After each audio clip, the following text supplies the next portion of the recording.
Raz, dva, tři, raz, dva, tři. SAR je dobrovolnická organizace dobrovolných záchranářů. Naše primární typová činnost je pátrání po ztracených osobách v nepřístupném terénu nejčastěji.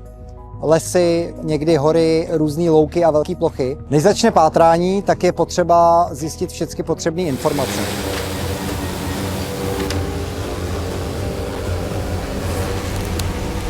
Zastavit. Vytvoříme rojnici. Pravá strana. Rojnice. Před. Drony při pátrání, v našem případě je to dron DJI M350 s kamerou H30T. To T je tam důležitý, protože to znamená, že to zvládá termokameru. Vidí to, je to schopný rozlišovat i infračervený spektrum, a což pomáhá při pátrání v noci a nebo za snížených viditelnostních podmínek. Ty drony nasazujeme nejčastěji nad oblastí, kde je velká pravděpodobnost, že by se ta osoba hledaná mohla nacházet. Operátor sleduje obraz z kamery drona přímo na monitoru, vyhodnocuje, pátrá vlastně po známkách nějaký, ať už přímý.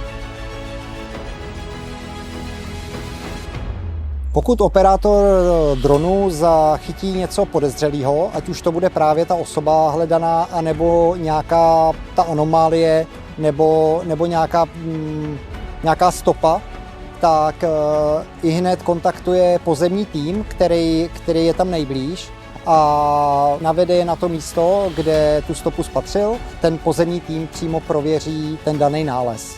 Operátor dronu potom může jít propátrávat další terén, další úsek. Já zdravotník, tady nalevo našel jsem nález, je to fialová mikina, příjem. Velitel zásahu příjem. Odesílám ti fotku geolokace toho nálezu, jo? Rozumím, přidáváme do mapy. Náš dron disponuje softwarem Flight Hub, což umožňuje operátorovi promítat to, co on vidí na monitoru, těm pozemním týmům na jejich tablety anebo mobilní telefony. Takže oni vlastně vidí to samé, co vidí ten operátor toho dronu. To může hodně pomoct tomu týmu se zorientovat na zemi.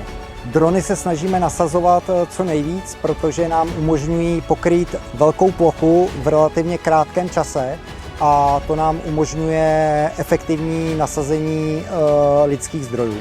Rojnice stát, rojnice stát. Prosím tě, tady nalevo mám nález, potřebuji, aby si za mnou přišel, příjem. Já jsem Tomáš od záchranářů, my tě tady hledáme, můžu za tebou, můžu blíž?